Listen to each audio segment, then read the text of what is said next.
As we celebrate International Women's Day, I'd like to ask, what does break the bias mean for you? For a moment, imagine a world without bias, where we can show up with our best gifts rather than worrying about which parts of ourselves the world should be allowed to see. We can do our work with the freedom and the passion that help us elevate ourselves, our companies, and those around us.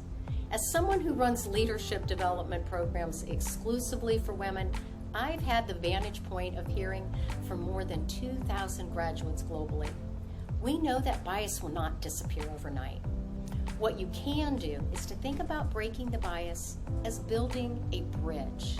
We hope that everyone, of course, will build together and meet in the middle, but that doesn't always happen.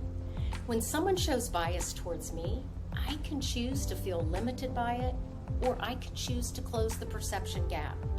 I can take actions to build the bridge to that other person so they can see the gifts I do have, so they can see me not for what I'm not, but for what I am, so I can break their bias.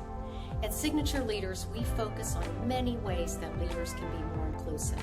Closing the perception gap is one of those tools Signature graduates take with them to increase inclusiveness and create a multiplier effect in their own organizations. Tell me, what does break the bias mean to you?